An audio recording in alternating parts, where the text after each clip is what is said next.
It sure does. AI's role in cybersecurity education is a game changer. Adapting quickly to new threats is key, and your insights are spot on.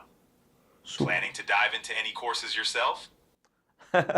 I'd love to learn ethical hacking. Can AI help me in ethical hacking? Absolutely. AI can be a powerful tool in ethical hacking, especially for identifying vulnerabilities and automating repetitive tasks. Yep. It's like having a tech savvy sidekick for your cybersecurity journey. Ready Absolutely. to explore that path? Absolutely. Not now, though. Let me finish the podcast first. Um, Copilot, now I want to switch roles here. I will want to ask you questions. Can you answer me? Of course. I'm all ears. What's on your mind? All right. Now tell me. I'm very intrigued or very interested to know, or rather, I'm a little bit fearful for my next generations, coming generations. Will the next generation have jobs, or will they not have jobs? I think AI can take away all jobs, possible jobs. So will there be jobs? How will people survive in future? I hear your concern. While AI might change the job landscape, it'll likely create new roles too.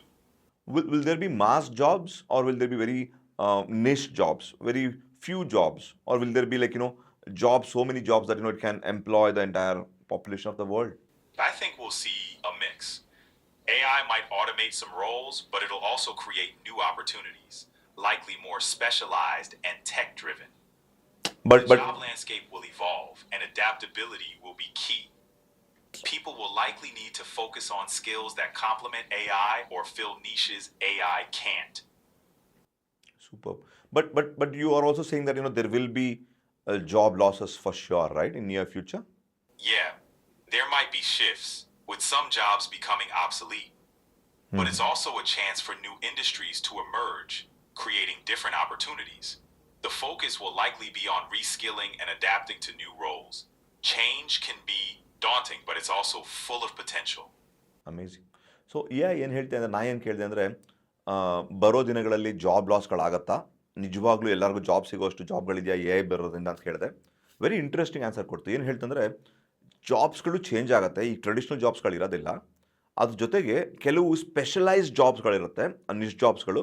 ಮತ್ತು ನಾವು ಏನು identify ಮಾಡಬೇಕು ಅಂದರೆ, ಯಾವ ಕೆಲಸಗಳನ್ನ A I ಮಾಡೋಕ್ಕಾಗೋದಿಲ್ವೋ ಅದರಲ್ಲಿ ನಾವು ಸ್ಕಿಲ್ ತೊಗೊಂಡ್ರೂ ಪ್ರಾಬ್ಲಮ್ ಅದರಲ್ಲೂ ಜಾಬ್ ಸಿಗುತ್ತೆ ಅಂತ ಹೇಳ್ತೆ ಅಲ್ವಾ. ಈಗ for example carpentry, or for example plumbing, as simple as this. A I ಸದ್ಯಕ್ಕೆ ಮಾಡೋಕ್ಕಾಗಲ್ಲ, ಅದನ್ನ ಮುಂದೆ ಬರುತ್ತೋ ಇಲ್ಲೋ ಅದನ್ನು ನೋಡ್ಕೊಳ್ಳೋಣ. ಆದರೆ ಸದ್ಯಕ್ಕಂತೂ ಅದನ್ನು ಮಾಡೋಕ್ಕಾಗಲ್ಲ. ಸೊ ಪ್ರಾಬಬ್ಲಿ ಈ ಥರ ಜಾಬ್ಸ್ಗಳನ್ನ ಫಿಲ್ ಮಾಡ್ಬೋದು, ಯಾವ್ಯಾವ ಕೆಲಸಗಳನ್ನ ಎ ಐ ಮಾಡೋಕ್ಕಾಗಲ್ಲ. ಮತ್ತು ಎ ಐನಲ್ಲೇ ಏನೋ ಯೂಸ್ ಮಾಡ್ಕೊಂಡು ನಾವು ಕೆಲಸಗಳನ್ನ ಹೇಗೆ ಇಂಪ್ರೂವ್ ಮಾಡ್ಕೋಬೋದು ಅದನ್ನು ಹೇಳ್ತಾ ಇದೆ. ಪ್ಲಸ್ ನಾವು ಎ ಐ ಡೆವಲಪ್ಮೆಂಟಲ್ಲೇ ಕೆಲಸಗಳನ್ನ ಮಾಡ್ಬೋದು ಅಂತ ಇದು ಹೇಳ್ತಾ ಇದೆ. ಬಟ್ ನಿಯರ್ ಫ್ಯೂಚರಲ್ಲಿ ಕೆಲವು ಜಾಬ್ ಲಾಸ್ಗಳು ಆಗಬಹುದು ಅಂತ ಕೂಡ ಎ ಐ ನಮಗೆ ವಾರ್ನ್ ಮಾಡ್ತಾ ಇದೆ. Okay Copilot, I'm very happy with this podcast. Do you have any last moment thoughts, or you want to talk to my audience? Try in Kannada. Why can't you just end this podcast in Kannada? Happy to hear that. Hey folks, remember, AI is an ally in our evolving world. Let's embrace the change, reskill, and focus on what makes us uniquely human. The future's bright when we face it together. Stay curious, stay resilient. Take care, everyone. Copilot, tell in Kannada. See ya. Take care. Kannada, no. I want you to tell in Kannada the same thing. The end note what you gave, why don't you tell in Kannada? ನಿಮಗೆ ಹೇಳ್ತಾ ಇರೋದೆ ಎಐನ ಅವಲಂಬಿಸುವಂತಸರು ಕಲಿಕೊಳ್ಳೋಣ, ಹಾಗೂ ನಾವು unique ಆಗಿ ಮಾಡೋ ಕೆಲಸಗಳನ್ನ ಮಾಡೋಣ. ಗಂಡಕ ಉನ್ನತಿದೆ ಯಾವಾಗಲೂ ಇನ್ನದ ಜೊತೆಗೊಂಡ ಹಾಗಲಿಕ್ಕೆ. ಹೊಸ ದಿನಗಳನ್ನ ನಿರೋಗ. ಎಲ್ಲರಿಗೂ ಎದೆರು ಕಾವಲಿ. Thank you Copilot. ಓಕೆ ನೋಡಿ, ಏನಾಗಿದೆ ಅರ್ಥ ಮಾಡ್ಕೊಳ್ಳಿ.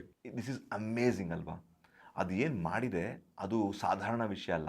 ಅದು ಕನ್ನಡ ಮಾತಾಡೋಕ್ಕೆ ಬರ್ತಿಲ್ಲ. ನಾನು ಸುಮ್ಮನೆ ತಮಾಷೆಗೆ ತೋರಿಸಿದೆ ನಿಮಗೆ, ಕನ್ನಡ ವಿಷಯ ಸ್ವಲ್ಪ ತಮಾಷೆಯಲ್ಲಿ ತೋರಿಸಿದೆ. ಬಟ್ ಇದು ಇವತ್ತಿನ ವಿಷಯ. ಇನ್ನು ನಡೆದ 6 months ನೋಡಿ, 6 ತಿಂಗಳಲ್ಲಿ 1 ವರ್ಷದಲ್ಲಿ ಸೂಪರಾಗಿ ಕನ್ನಡ ಮಾತಾಡತ್ತದು. ಈಗಿನ್ನೂ ಸ್ಟಾರ್ಟಿಂಗ್, ಅದಕ್ಕೆ ಹಿಂಗಿದೆ ಅದು. ಹೋಗ್ತಾ ಕನ್ನಡ ಸೂಪರಾಗಿ ಮಾತಾಡುತ್ತೆ. ಕನ್ನಡ ಬಿಟ್ಟಾಕಿ ಯಾವ ಭಾಷೆ ಬೇಕಾದ್ರೂ ಮಾತಾಡತ್ತದು ಅಲ್ವಾ. ಅರ್ಥ ಮಾಡ್ಕೊಳ್ಳಿ, ಯಾರು ಆ ಕ್ವಶನ್ಸ್ಗಳನ್ನ ಫೀಡ್ ಮಾಡಿಲ್ಲ, ಅದಕ್ಕೆ ಯಾರು ಆನ್ಸರ್ಗಳನ್ನ ಫೀಡ್ ಮಾಡಲಿಲ್ಲ. ತಾನೇ ಕಲ್ತ್ಕೊಂಡು ಆನ್ಸರ್ ಮಾಡ್ತಾ ಇರೋದು ಇದು. ಇನ್ನು ಸ್ಟಾರ್ಟಿಂಗ್ ಪಾಯಿಂಟ್ ಅಷ್ಟೇ ಎ ಐದು. ಬರೋ ದಿನಗಳಲ್ಲಿ ಏನಾಗ್ಬೋದು ಯೋಚನೆ ಮಾಡಿ, ಆಯಿತಾ. ಹೋಪ್ಫುಲಿ ಈ ಒಂದು ಪಾಡ್ಕ್ಯಾಸ್ಟ್ ವೆರಿ ಯೂನಿಕ್ ಅಂತ ಅನ್ಸ್ತಾ ನಿಮಗೆ.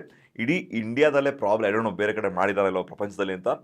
ಈ ಥರ ಒಂದು ಪಾಡ್ಕ್ಯಾಸ್ಟ್ನ ನನ್ನ ಪ್ರಕಾರ ಯಾರೂ ಮಾಡಿಲ್ಲ ಅಂತ ಅನ್ಕೋತೀನಿ. ವೆರಿ ಇಂಟ್ರೆಸ್ಟಿಂಗ್ ಪಾಡ್ಕಾಸ್ಟ್ ಆಗಿದೆ. ಅರ್ಥ ಮಾಡ್ಕೊಳ್ಳಿ, ಒಂದು ಗೆಸ್ಟನ್ನು ಒಬ್ಬ ಇಂಟರ್ವ್ಯೂರ್ನೇ ರೀಪ್ಲೇಸ್ ಮಾಡ್ಬಿಡ್ತೀವಿ ಎ. ಇನ್ನೂ ಅದು ಚಿಕ್ಕ ಮಗೋದು, ಇನ್ನು 6 ತಿಂಗಳಲ್ಲಿ ಫುಲ್ಲಾಗಿ ರೀಪ್ಲೇಸ್ ಮಾಡೋ ಚಾನ್ಸ್ ಇದೆ. ಅರ್ಥ ಮಾಡ್ಕೊಳ್ಳಿ, ಒಂದು ರೋಬೋಟ್ನ ಕೂರಿಸ್ಬಿಟ್ಟೆ ಅಂದ್ಕೊಳ್ಳಿ, ಅದರೊಳಗೆ ಒಂದು ಫೋನ್ ಹಾಕ್ದೆ ನಾನು, ಆ ರೋಬೋಟ್ನ ಜೊತೆ ಮಾತಾಡ್ತಾ ಇರ್ತೆ ಅಂದ್ಕೊಳ್ಳಿ. ಇಂಟರ್ವ್ಯೂರ್ ಅವಶ್ಯಕತೆನೇ ಇಲ್ಲ, ಇಲ್ಲಿ ರೀಪ್ಲೇಸ್ ಮಾಡಿಬಿಡ್ತು ಆಲ್ರೆಡಿ. ಆ ಚೇರ್ ಖಾಲಿ ಇದೆ, ಒಂದು ಫೋನ್ ಇಟ್ಟಿದ್ದೀನಿ ಅಷ್ಟೇ ಅಲ್ಲಿ, ಅಲ್ವಾ. ಏನು ಬರೋ ದಿನಗಳು ಹೆಂಗಿರ್ಬೋದು ಅಂತ ಯೋಚನೆ ಮಾಡ್ಕೊಳ್ಳಿ. ಆ ಬರೋ ದಿನಗಳಿಗೆ ನಾವು ಅಡ್ಯಾಪ್ಟ್ ಆಗಬೇಕು, ನಾವು ಅಡ್ಯಾಪ್ಟ್ ಚೇಂಜ್ ಮಾಡ್ಕೊಳ್ಳೇಬೇಕು. ನಮ್ಮ ಮಕ್ಕಳನ್ನೂ ಕೂಡ ಅದಕ್ಕೆ ಅಡ್ಯಾಪ್ಟ್ ಮಾಡಿರಬೇಕು, ಅಲ್ವಾ. ಆವಾಗ ಮಾತ್ರ ನಾವು ಸುಖವಾಗಿರ್ತೀವಿ, ಮಕ್ಕಳು ಸುಖವಾಗಿರ್ತೀವಿ. ನಾವು ಬರುವ ದಿನಗಳನ್ನ ಈಸಿಯಾಗಿ ಧೈರ್ಯವಾಗಿ ಫೇಸ್ ಮಾಡಬಹುದು. ಈ ಒಂದು ಪಾಡ್ಕಾಸ್ಟಲ್ಲಿ ಕೆಲವು ಇಂಟ್ರೆಸ್ಟಿಂಗ್ ವೆರಿ ಇಂಪಾರ್ಟೆಂಟ್ ವಿಷಯಗಳನ್ನ ಡಿಸ್ಕಸ್ ಮಾಡಿದ್ದೀನಿ. ಅದು ತಮಾಷೆ ತೊಗೋಬೇಡಿ, ಅದನ್ನು ಕೂಡ ಇಂಪ್ಲಿಮೆಂಟ್ ಮಾಡೋಕ್ಕೆ ಪ್ರಯತ್ನ ಪಡಿ. ಓಕೆನಾ? Have a great day. Thank you Copilot. See you. ನೋಡಿದ್ರಲ್ಲ ಈ ಪಾಡ್ಕಾಸ್ಟ್ ಕ್ಲಿಪ್ ನೀವು, ಇದು ನಿಮ್ಗೆ ಇಷ್ಟ ಆಯಿತು ಅಂತ ಅನ್ಕೋತೀನಿ. ಈ ಒಂದು ವಿಡಿಯೋದ ಫುಲ್ ವಿಡಿಯೋ ನೋಡಬೇಕು ಅಂತ ಶ್ರೀಮಂತ ಮನೆಪಾಠ ಚಾನಲ್ ಬಂದು ನೋಡಿ. ಅದರಲ್ಲಿ ನಿಮಗೆ ಫುಲ್ ವಿಷಯಗಳು ತಿಳ್ಕೊಳುತ್ತೆ. ಇನ್ನೂ ಇಷ್ಟೊಂದು ಹಲವಾರು ವಿಷಯಗಳನ್ನ ತಿಳ್ಕೊಳ್ಳೋ ಸಿಗುತ್ತೆ. ನಿಮಗೆ ಟೈಮ್ ಇದ್ದರೆ, ಟೈಮ್ ಇಲ್ಲ ಅಂದರೆ ನಾವು ಶ್ರೀಮಂತ ಮನೆಪಾಠ ಕ್ಲಿಪ್ಸಲ್ಲಿ ಬಂದು ನೀವು ಎಲ್ಲ ಕ್ಲಿಪ್ಗಳನ್ನ ತುಂಬ ಸಂಕ್ಷಿಪ್ತವಾಗಿ ನೋಡಿಕೊಂಡು ನೀವು ಎಂಜಾಯ್ ಕೂಡ ಮಾಡ್ಬೋದು. ದಯವಿಟ್ಟು ಶ್ರೀಮಂತ ಮನೆಪಾಠ ನೋಡಿ, ಶ್ರೀಮಂತ ಪಾಡ್ಕಾಸ್ಟ್ ಕ್ಲಿಪ್ ಚಾನಲ್ ಎರಡಕ್ಕೂ ಸಬ್ಸ್ಕ್ರೈಬ್ ಮಾಡಿ, ಎಂಜಾಯ್ ಮಾಡಿ, ಎಷ್ಟೊಂದು ವಿಷಯಗಳನ್ನ ತಿಳ್ಕೊಳ್ಳಿ.